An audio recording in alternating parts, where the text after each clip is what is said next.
Dito mo makikita kung gaano ka hipokrito yung mga congressman. Napakaganda rin ng mga nangyari rito. May mga pautot sila na kunyari sila nagtatalo-talo, nag-aaway-away. Pero sa totoo lang, putang ina, ipalabas lang nila yan. O, lagi niyong tatandaan ha, lagi niyong tatandaan. Sinabi ni Toby Chanko na alyado nila na isang congressman, kumbaga first hand experience na ano niya mismo na kita niya mismo ng dalawang mata niya na yung impeachment ni VP Sara noong 2025 may mga pumirma at kapalit nun ay sandamukal na mga kaperahan. So ibinenta ang mga kaluluwa sa proyekto at kung ano pang ibinayad sa kanila para lang pumirma dyan sa impeachment ni VP Sara. Kaya lang magaling ang Panginoon, mautak ang Panginoon, o ginamit ng Panginoon ang Supreme Court at ginamit din ng Senado para ibasura yung impeachment nila kasi nga gusto lang naman nilang mapigilan ang palagay ko itong mga lalo na yung mga komunista. Tingnan mo sino nagpupush, sino yung mga nag-file ng impeachment kay VP Sara. Ang nag-file ng impeachment kay VP Sara karamihan makakaliwa, yung iba mga nakatanggap daw ng maleta. Oo.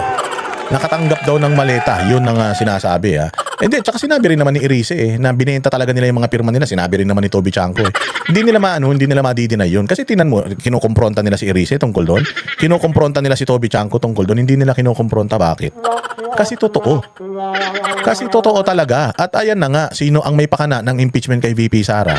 O yung riding in tandem na si Romualdez at saka itong si Zaldico.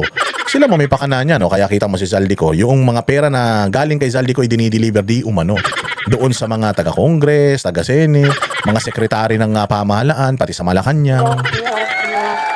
Oh. So ginamit ang pera ng taong bayan, ginisa tayo sa sarili nating mantika para yung tao na gusto nating mamuno sa bayang Pilipinas dahil may malinis na puso at may malinis na track record. Ayan, kanilang ginagamit ang ating pera para mai-impeach itong si VP Sara. Pero huwag kayong mag-alala. Masyado ng maraming kademonyohan nangyari sa Pilipinas. Pinayagan ng pagkakataon na gawin nila yung mga kademonyohan nila. Palagay ko naman ang langit ihihinto na itong kahayupan ng mga magnanakaw sa bayan.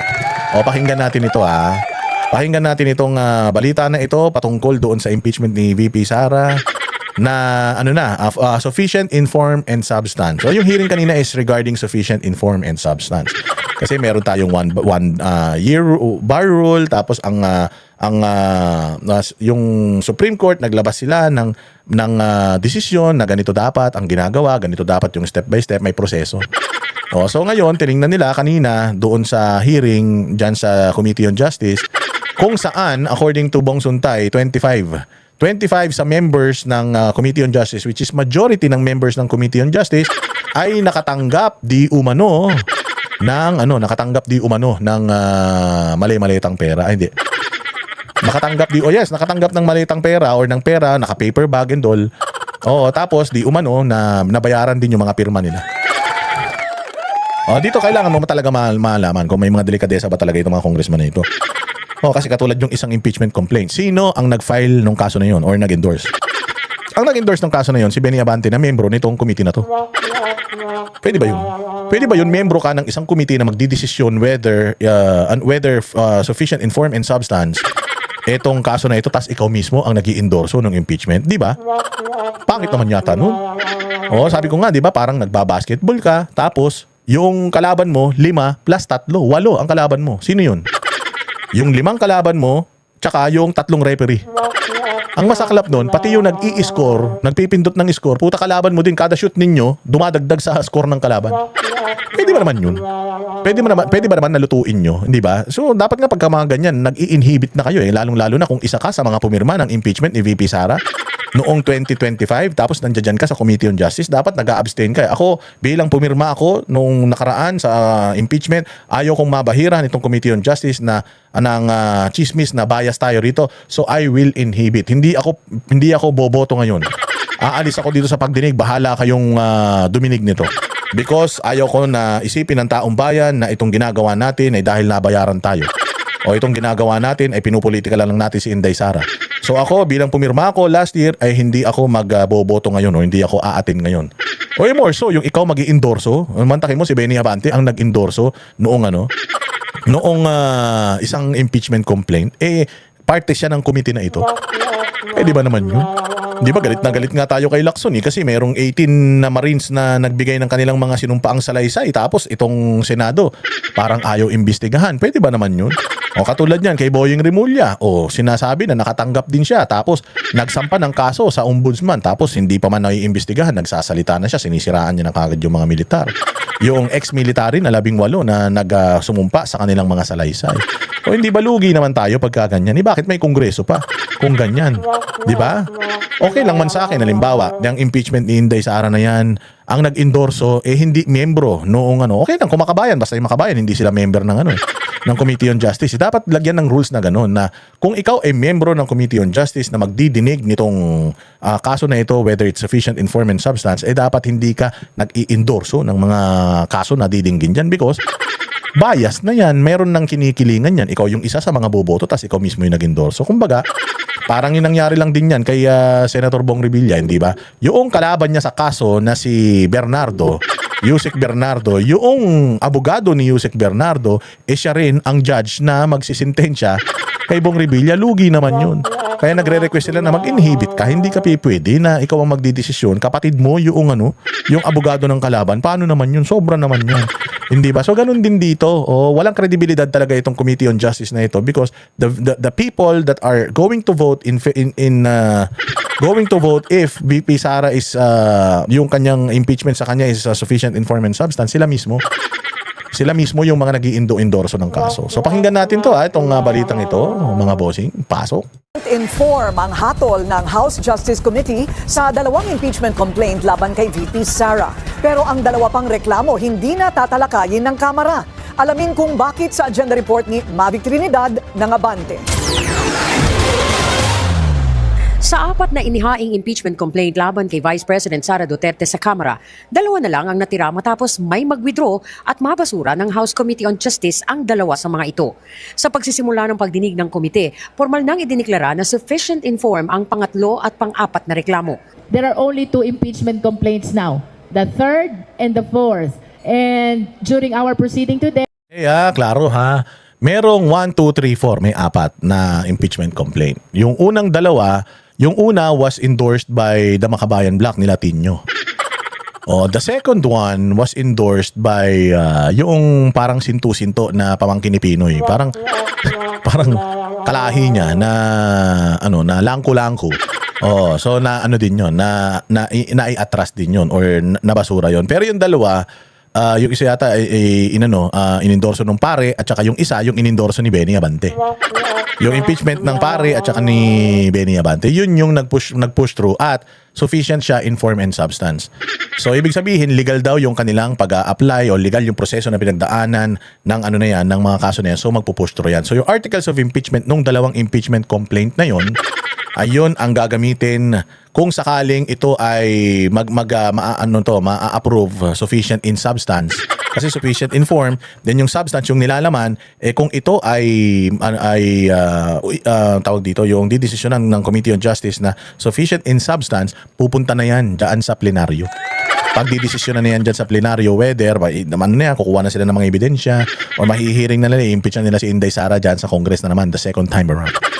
So doon yan. So doon pa lang magkakaalaman yan mga bossing. we deliberated already on the sufficiency in form and we concluded with voting, in which case... Ayun, kasi ganito kapag ganito, syempre magbibigay sila ng manifestation, magmamanifesto si ganito. Kung ano-ano mga sasabihin nila dyan. At the end of the day, ang gagawin nila dito is magde-decide sila on how to push through, or is it gonna be approved or not approved, or basura or hindi basura. How? They're gonna divide the house o magbobotohan sila. Yan, may mga pautot sila eh. Siyempre, paano nga yun kung benching ko sa mga sa mga congressman, karamihan sa mga benching ko na yun nandiyan sa Committee on Justice. Ibig sabihin, kung totoo yung listahan ng mga sundalo na benching ko tumanggap ng limpak-limpak na salapi mula sa corruption, ibig sabihin walang mga morals itong mga to, walang mga credibility itong mga ito. They are supposed to be they're supposed to be hearing the corruption of VP Sara, tapos sila mismo mga kurakot. Di ba? Saan ka naman? Ang ganda-ganda naman ng relos ni Luis Tro. Ano yan? Cartier yan Mamahalin. Sana all. Tapos tingnan niyo yung mga diamante niya, oh. O, sabi ko nga sa inyo, ang mukha at ang ugali ng tao, kahit bihisan mo ng karangyaan, birisan mo ng mga diamante, mamahalin na relo, mga bato na kumikinang para masilaw ka, hindi mo maibabago yung katotohanan, Luistro, na hindi ka nagbabayad ng utang at yung asawa mo na may kasong rape ay itinago mo. Di umano pero inamin mo man yan. O, so kahit ano pang ginto ilagay mo, diamante, kahit yung mukha mo, yung mga butas ng tigidig mo, lagyan mo ng mga ng mga tigwa 1 karat na diamond. Ganun pa rin. Hindi ka pa rin nagbabayad ng utang mo. At saka tumanggap ka pa rin daw ng mali-malitang pera. Yan ang may pinambili nyo. Yung mga suot-suot nyo ngayon, ha? O sige, diretso. Both impeachment complaints, the third and the fourth, were both declared to be sufficient in form. Pero bago pa magsimula ang pagdinig, nagsumiti ng sulat sa House Secretary General ang grupo ng Tindig Pilipinas at ilang nag-endorsong kongresista para iatras ang ikalawang impeachment complaint. Sa pangunguna ni Tindig Pilipinas Co-Convener Kiko Aquino D. at ang mga endorser na sina Mamamayang Liberal Party List Representative Laila de Lima at Akbayan Party List Representative Percy Sendanya, layon daw ng kanilang pag-atras sa kanilang second impeachment complaint ay para mapabilis ang proseso. Pero tiniyak ng grupo na kasabay ng kanilang pag-atras ay yung pagsuporta. Grabe, yung mga pare, oh. Tangina, yung mga kulto. Gamit na gamit talaga simbahan. No? For the longest time, ito talagang sabi ko kasi, ako katoliko ko, pero dirin-diri ko maging katoliko ngayon. So gamit na gamit talaga ng yung mga pare. Gamit na gamit yung mga pare talaga ng mga dilawan tae. No? Sila yung mga sinasabi nilang with high moral standards. Pero ito si Laila de Lima, tinan mo nasa 10 utos ng Diyos, wag kang makikiapid. Huwag kang makikiapid. Nasa 10 utos ng Panginoon yan. Di ko alam kung pang ilan yan. Ito si Laila de Lima, umamin to, frailties of a woman. Oo, kinakalantari nito yung driver niya na may asawa. Kaya nandidiri. Kayo mga pare, hindi kayo nandidiri na yung sinasamahan ninyo nakikiapid. Hindi kayo nandidiri na yung sinasamahan ninyo, merong immoral na ginagawa. Sa bagay, kayo din naman mga pare, may mga immoral din naman kayo, katulad nung isang pare, si Father Flavi. Tinan mo, di ba, lahat ng katanungan may sagot yun, pero nung nakita yung yung kangkang gaming na fina-follow niya, putya, hindi siya nagsalita tungkol doon. Bakit? So ibig sabihin, pari ka, wala ka dapat malisya sa katawan, tapos nanonood ka ng mga kalaswaan sa social media. Anong ginagawa ni Father kapag nanonood siya ng kalaswaan? Ano yun? Nagdadasal siya? O hindi ba? Tapos yung pari na yan, siya, bukod sa manyakis yung pari na yan, nag-dodroga pa yan. At sinasabi nga niya noong nakaraan na yung droga daw pantawid gutom. So parang ginagawa siyang legal na trabaho, legal na pagkakakitaan. Parang gusto pa yatang buwisan yung mga dealer sa kalsada ng droga. Sabi niya kasi mga bossing na yun daw, pagtitinda daw ng droga ay sa isang sachet, kikita ka lang daw ng 50, so pantawid gutom lang daw yun. Putang ina niyan. Sabi ko nga sa'yo, kung yung isang shoplifter na nagnakaw ng isang latang gatas para sa anak niya, hindi justification yun na dapat magnakaw ka. Mas lalong hindi justification na wala kang makain kaya magtitinda ka ng droga. Alam mo naman na napakalaki ng magagawa ng negatibo ng droga sa sarili mo, sa buhay mo. Tapos parang i-justify mo pa na yung ginagawa nila immoral, yung ginagawa nila mabuti. Abay, tarantado pala kayo. Ito nga sinasabi ko sa inyo, itong mga pare na to, ayan si Laila de Lima, nakikiapid yan, 10 utos, 10 na nga lang utos ng Diyos, hindi niya pa nasunod yung isa. Bukod doon, di ba? Nangamatay lang kasi yung mga nag-aakusa dito sa bilibid, kung di nangamatay yun, baka tuloy-tuloy pa yan. Tingnan mo, di ba may kaso yan, meron yan na nakasuhan, nakulong pa nga yan sa kaso ng sa kaso ng di umanong siya ay naging tumatanggap ng payola mula sa mga nasa kulungan sa mga dealings nila sa droga. Yan ang mga klase ng mga tao na sinusundan, na sinasamahan nito mga puki ng mga pari na ito. Nakakadiri, hindi ba? Ayan, galing-galing nilang mga si Pastor Kibuloy ganito, si Pastor ganyan, pero tingnan mo sila. Tingnan mo yung mga kaparian nila na napapatino ba nila yung mga kaparian nila na pati mga bata ay pinapasok sa mga motel. Minsan talaga ang mga tao, yung mga ganitong klase ng tao na mahilig magpahid ng mga dumi sa kapwa nila, sila yung mga gumagawa niyan. Yung mga ganyang kaimoralidad. Hindi ba? Wag kayo magagalit, totoo yan.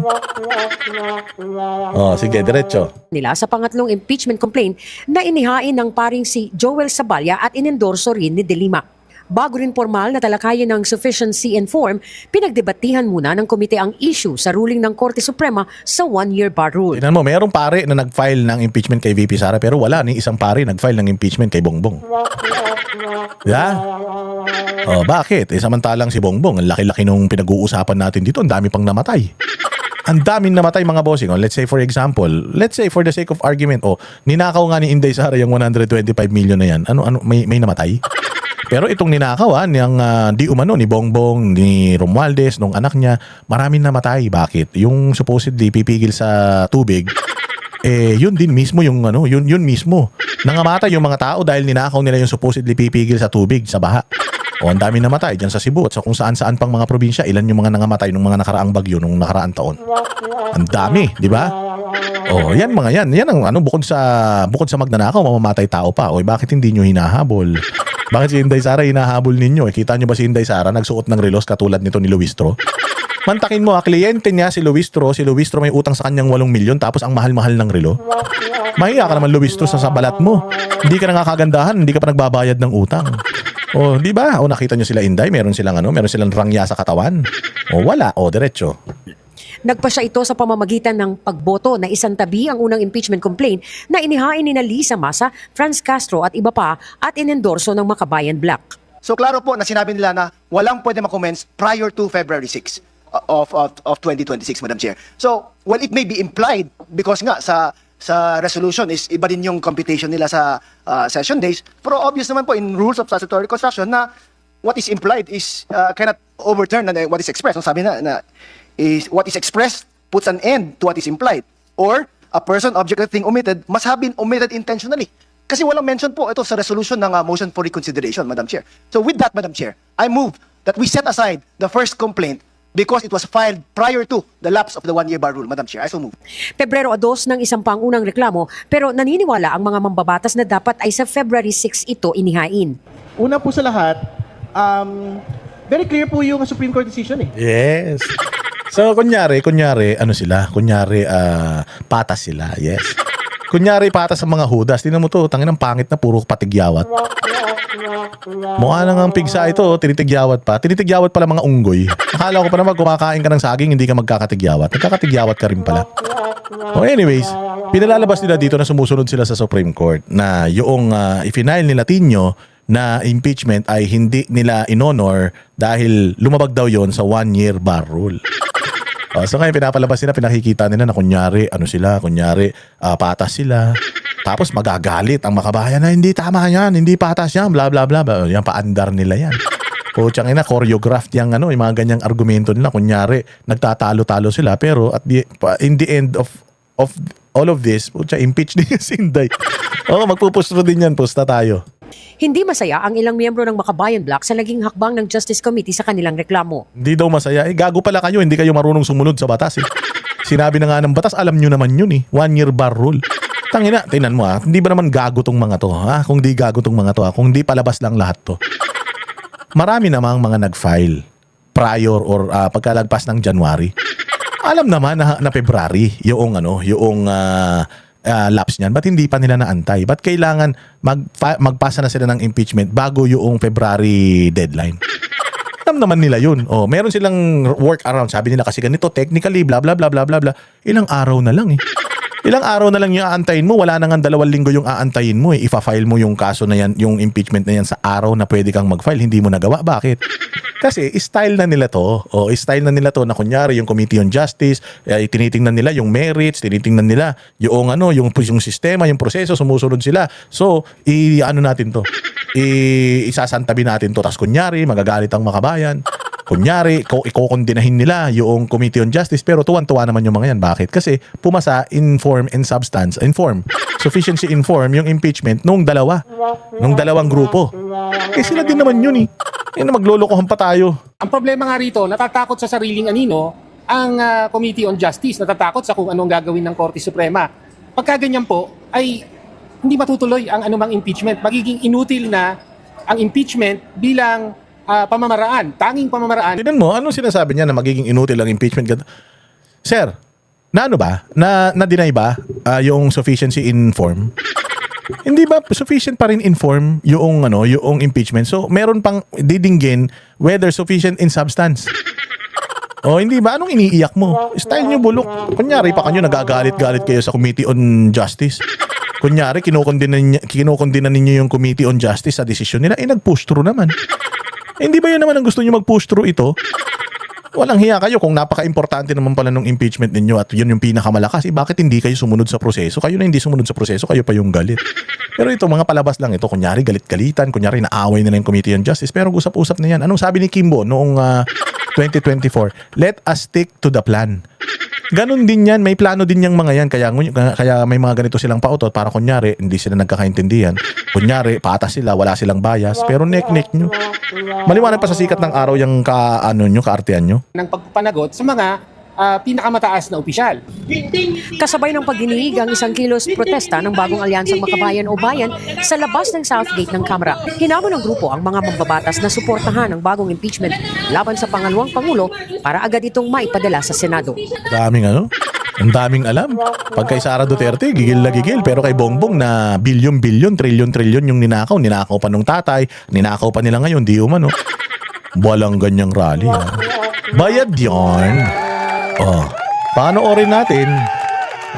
Sabi ko nga sa inyo, dito na lang magkakaanuhan tayo magkakaalaman na tayo. Ito, tingnan ninyo, sino yung nag-file ng impeachment kay VP Sara, yung pang-apat. Ayan, si Benny Abante. Si Congressman Benny Abante na mamahali ng mga relo. Meron siyang Richard Mille RM 1103 flyback. Ang price range 12 million to 32 million. Let's say for example 20 million na lang yan. Richard Mille, meron din siya titaniums. Titaniums ba yun? Titaniums. Ayan, nakalagay dyan 18 million. Magkano yan? Ilang taon pa lang na congressman si Benny Abante? 300,000 man lang ang sweldo ng isang mambabatas. Pero may ganyan siyang relo, saan ka pa? Hindi magnanakaw yan hindi daw magnanakaw yan. Meron pa yan bulletproof na Escalade, meron pa yung sports car. At ang dami-daming nito ang dami-daming kayamanan nito pero ang tanong, saan galing? Hindi ba kung sinisilip ninyo si Inday Sara doon sa 125 million na pera ng taong bayan, saan kinuha ni Benny Abante yung pinambili niya ng mga yan? Baka naman sabihin niya, mayaman na kami before pa akong pumasok ng Congress. Pero may salin ka man siguro. Naka-declare ba sa salin yung mga mamahalin mong mga relo? Kasi balita ko dyan daw sa Congress, kanina pinakikita niya pa yan, tigas ng mukha. Sabi ko nga sa inyo, ganito sila ka-ipokrito. You are parang pointing your finger. Sabi nga sa inyo, when you point your finger to someone, 3 yung nakaturo sa'yo. Ito, nakaturo sa'yo pabalik. So lahat ng ipinapahid mo, dun sa tao na pinagbibintangan mo, 3 daliri yung bumabalik sa'yo. Ikaw yun, sigurado. Tingnan mo si Inday Sara, gano'n ba kasimple buhay nila? Si Pangulong Duterte, gano'n kasimple buhay nila? Sila ba ay nakasama sa mga pinakamayayaman na mambabata sa Pilipinas nung mga nag-congressman yan sila Pulong? May pinakamayaman na congressman, may mga ganun ba sila? Wala naman. Makita mo, they're very simple, pananamit nila, naka-uniform lang sila, yung mga relos nila, hindi naman ganyan. Pero ito, 300,000 na sweldo, paano mo maa-afford yung ganyan? Nakalagay yan sa batas na dapat ikaw ay ka lang mamuhay. Yung simple ka lang mamuhay. Huwag ka mamuhay ng marangya dahil nga, ang nire-represent mo, buti sana kung nire-represent nito, Alabang, Ayala, Alabang. Hindi Ang nire-represent nito, isang mahirap na distrito sa Maynila, District 6, pumunta kayo dyan, Santa Ana. Tingnan nyo yung itsura ng mga tao dyan. Tingnan nyo yung itsura ng mga daming mga street dwellers dyan. Mantakin mo. Mantakin mo hindi mo na nga napaunlad yung distrito mo tapos magsusuot ka pa ng ganyan. Parang sinasampal mo naman sa mga constituents mo na, nek-nek nyo, di nyo ako binoto, di ba? Eto. Balitang balita, nakatanggap daw to ng mga paper bag, ng mga sobre, di umano nakatanggap daw to ng pera mula dyan sa mga nagdi-deliver ng 18 na sundalo di umano. Ang tanong, yan ba yun? Diyan ba napunta? Yung pera. Tatanong lang Hindi natin sinasabi na ninakaw niya yan. Pwedeng kanya nga yan, pero kailangan may paliwanag niya sa taong bayan saan galing yung pinambili niya yan. Di ba? Hindi, napakita ko lang sa inyo kung gaano sila ka-ipokrito. Sinasabi nila magnanakaw si Inday Sara. Sabi ko nga sa inyo, si Luistro kanina, ang dadami niyang mga diamante. Kung binenta mo yan, Luistro, yung mga diamante mo, naabayaran mo sana yung 8 milyon na utang mo sa law firm nila Inday Sara. Takin mo, kakapal ng mga mukha ninyo, may utang pa kayo sa tao. May utang pa kayo sa tao, tapos sinisingil nyo. Di ba? Sasabihin niya na naman, magsampa kayo ng kaso kay Abante. Hindi na, kung mataas ang kung ikaw ay mataas ang moralidad mo, Bilang isang mambabatas, kailangan mo bang ipakita yung ganitong rangya mo? Siyempre dapat hindi, lalo na kung ang distrito na nirepresent mo, hindi naman kayamanan na distrito. Sana kung naiangat mo na yung buhay ng mga tao dyan, ganito sila ka-ipokrito mga bossing. O pakinggan natin itong napakahusay na ginawa ni Bong Suntay diyan kanina. O kasi nga, sabi nga niya, ay mantakin mo, halos karamihan ng mga miyembro na nandirito nakatanggap di umano. Mga corrupt daw tayo di umano. Bakit kaya hindi muna natin linisin yung mga pangalan natin dito bago tayo naghihiring ng corruption ng iba? O sabihin na natin corrupt si Inday Sara, pero meron ding akusasyon ng corruption sa atin. Bakit hindi muna natin yun ayusin? Hindi muna natin linisin yung mga pangalan natin? May tinatago ba kayo? O tingnan ninyo, napakahusay nito. Pasok. Madam Chair. Well, Madam Chair, after hearing all the endorsers of the impeachment complaint, sangayon naman ako sa kanila dahil ang mga sinabi nga natin mga endorsers, there has been allegations of misuse of hundreds of millions of public funds.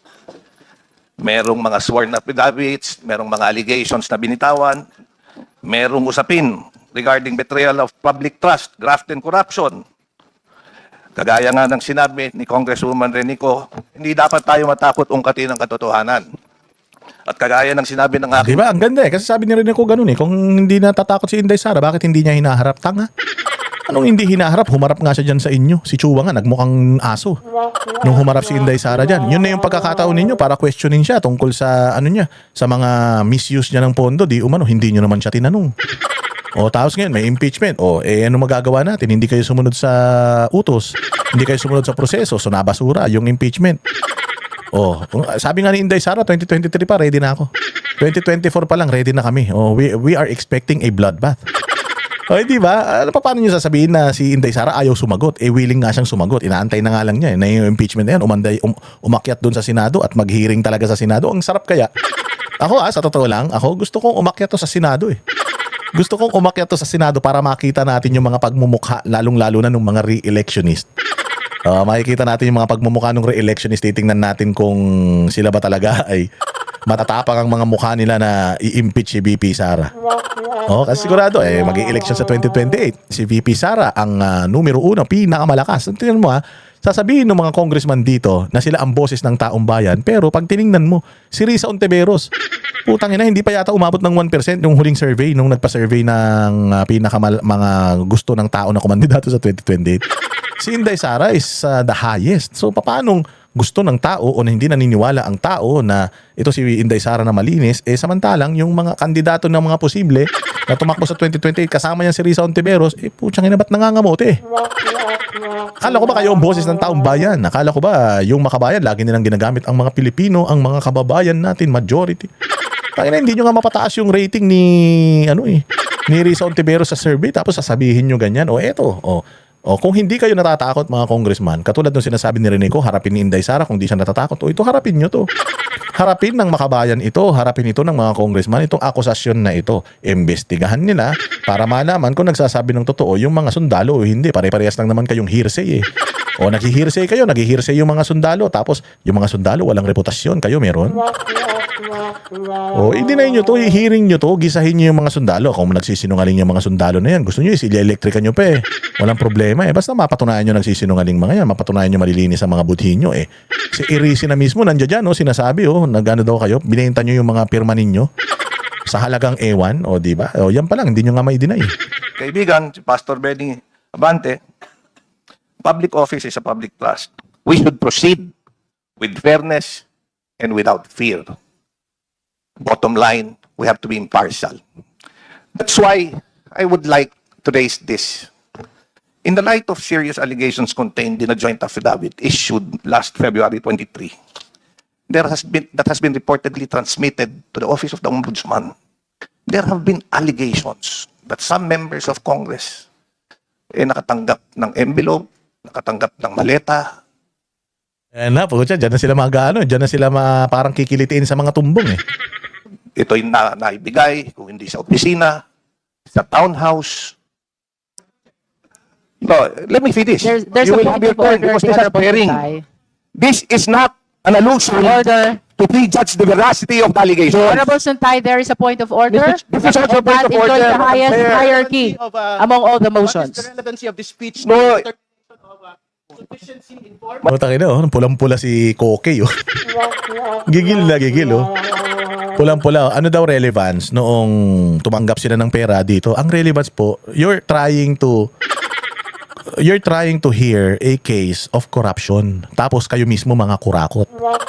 Pera ng taong bayan yung pinag-uusapan, pero di umano yung tinanggap ng mga kasamahan nyo dyan, pera ng taong bayan. So relevant ba itong minamanifesto ni Suntay? Oo, because before nating linisin yung bahay ng iba, dapat linisin muna natin yung bahay natin. Bago tayo pumansin ng pagnanakaw ng iba, dapat tingnan muna natin sa mga sarili natin, malinis ba tayo sa corruption at pagnanakaw. Yun lang naman ang gustong sabihin dito ni Suntay, na para ma-save natin ang reputasyon ng Congress, why not, yun ang unahin natin. O, mantakin mo. O, sinabi noong nakaraang sinabi ng mismong mga congressman na binenta ninyo yung mga pirma ninyo. And the very same people na pumirma sa impeachment ni VP Sara bumoboto ngayon dito. Putang ina mo, wala nang kwenta ito. Wala nang silbi itong hearing na ito. Kasi hindi pa man nagsisimula, alam na natin na lutong-luto na. Pero okay lang yan. Okay lang yan. Huwag kayong matakot mga bossing. Sabi ko nga sa inyo, sabi ni Inday Sara, nasa guhit na na ginawa siya ng Panginoon dito. Binurog siya ng Panginoon, tas binuo yung kanyang desisyon. Natatakbo siya sa pagka-presidente ng Pilipinas at itatry niya na ibangon ng Pilipinas.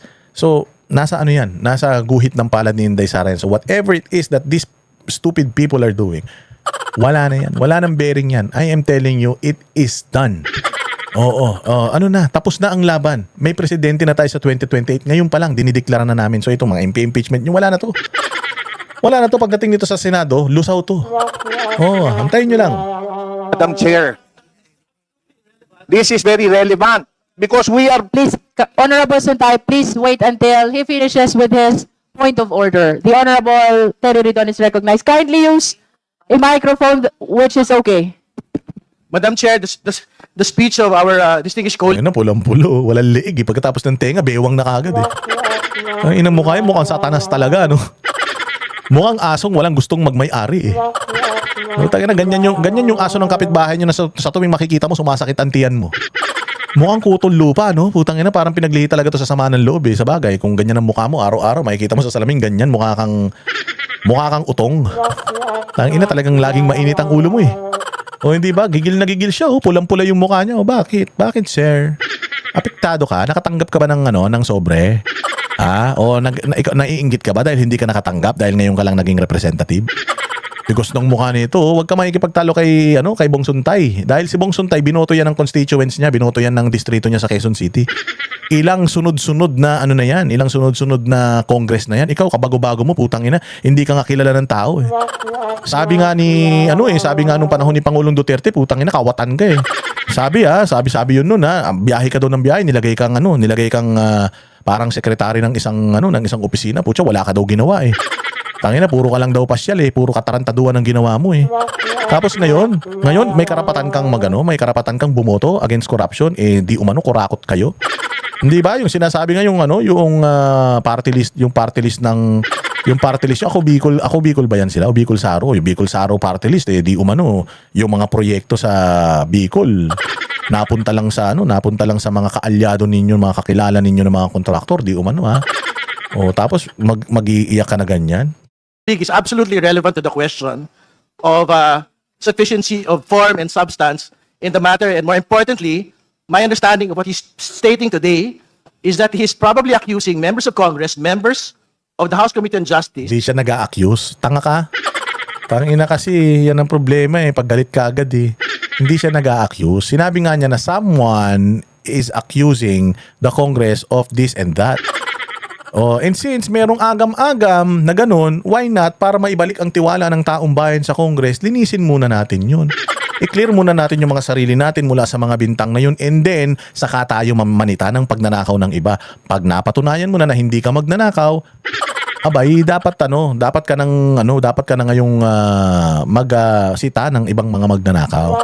Pero kung ikaw mismo magnanakaw ka, kung ikaw mismo may agam-agam sa iyo tao, O anong klaseng kredibilidad meron niyang committee ninyo? Yun lang naman yun. Mahirap ba intindihin yun, ano?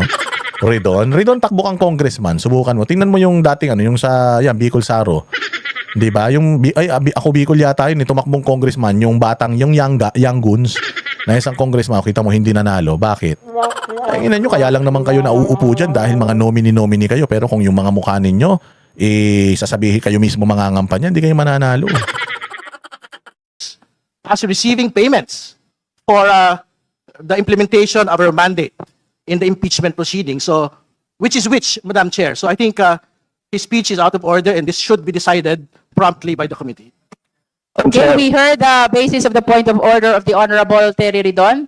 Now we shall hear the answer of the Honorable Suntay. Yes, Madam Chair. Ang problema sa Kindly kaibigan ko, justify the relevance of your He is statement to the jumping the current gun. impeachment proceedings. he is jumping the gun. This is actually relevant not only in the determination of form and substance. This is relevant in the impartiality, in determining the impartiality of this hearing, which is very important. Madam Chair, this is not an accusation. Kaya nga, kung hinintay lang ako patapusin, ewan ko bakit naman yung aking kaibigan nanggagalaiti ka agad at concern na concern. You know, if we have nothing Kung ganyan ang mukha mo, pinagdi ka sa sama ng loob, puro sama ng loob talaga gagawin mo. to hear, then we just listen. If we are not being alluded, why are we so guilty? So let me finish. The issue here is not to prejudge the veracity of the allegation. However, given the gravity of the claims and the potential impact on the credibility of the committee's proceeding, ang gusto ko maging malinaw lang po, hindi ko hinuhusgahan yung aking mga kasamahan o ipagpalagay na totoo ang mga aligasyon. Hindi rin po ito personal na laban sa sino man sa inyo. Sa katunayan, ang layunin ko ay kabaligtaran upang protektahan ang bawat isa sa inyo. Mabigat kasi may listahan na nilabas eh. Ang gusto ko po sa ganitong pagkakataon, Madam Chair, naniniwala ako na mas mabuti na tayo mismo ang magharap at maglinaw ng issue. Kaya maging kaysa maging bulung-bulungan pa ito.